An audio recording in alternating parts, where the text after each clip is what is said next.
J'ai fait des études, en fait j'ai fait un concours pour surtout avoir un travail. J'ai postulé, j'ai eu la chance d'être prise. J'ai fait 3 ans de formation à Bordeaux, après la licence en anglais. Et ensuite je suis revenue et puis depuis je travaille.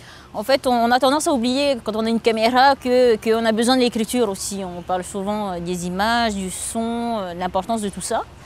Mais c'est vrai que quand on part sur un reportage, il faut déjà avoir les premiers éléments, on les prend à l'écrit, les contacts on les prend à l'écrit. Sur place on prend note. Ensuite on commence déjà à constituer le reportage à l'écrit, mais bien sûr dans sa tête.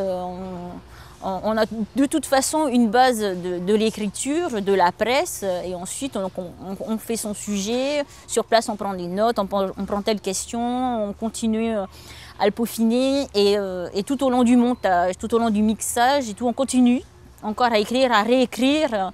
Et souvent, même quand il passe, on n'est pas satisfait. On a toujours une phrase qu'on aimerait bien revenir peaufiner encore. Mais oui, c'est beaucoup de travail d'écriture, ce que peu de personnes, peut-être surtout en télé, s'en rendent compte, quoi. Il y a des règles de base, comme tout. Par exemple, si on veut faire une maison dans l'architecture, il faut évidemment poser les fondations, ensuite les poteaux, peut-être le toit. C'est la même chose pour l'écriture journalistique. Il y a des bases à respecter, des bases qu'on apprend à l'école.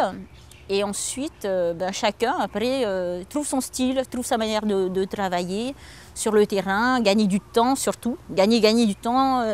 Et en même temps, avoir un maximum d'éléments, pouvoir le retransmettre au public qui va l'entendre, pouvoir digérer tout ça. Et après, c'est chacun son style, quoi. Après, c'est à chacun de trouver son écriture, justement, et d'avoir une facilité pour être compris. Parce que c'est quand même ça notre travail. Notre travail, c'est dire ce qui s'est passé, le retranscrire pour qu'une majorité de personnes puissent le comprendre. L'écriture, c'est quand même quelque chose de très personnel. Tout en restant le plus objectif possible dans la presse, c'est quand même apporter mon point de vue sur quelque chose en essayant de critiquer le moins possible. Mais c'est quand même moi qui l'ingère, qui le digère et qui vous le sert. Donc quelque part, c'est moi qui vais le transformer. Évidemment, mon vécu va apporter quelque chose, c'est sûr. Ça, c'est sûr.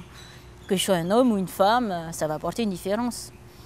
Femme ou homme, honnêtement, j'espère que les Polynésiens vont se lancer dans l'écriture plus.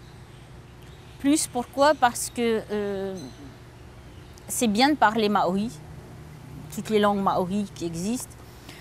C'est bien de les utiliser, mais à quoi ça sert si on n'est pas compris, quoi?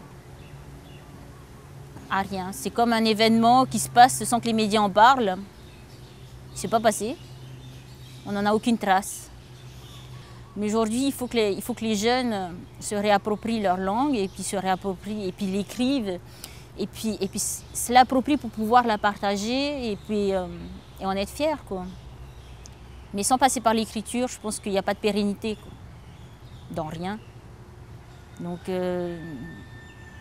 hommes, femmes, polynésiens ou d'autres petites ethnies comme nous, de minorités, il faut passer par l'écriture aujourd'hui.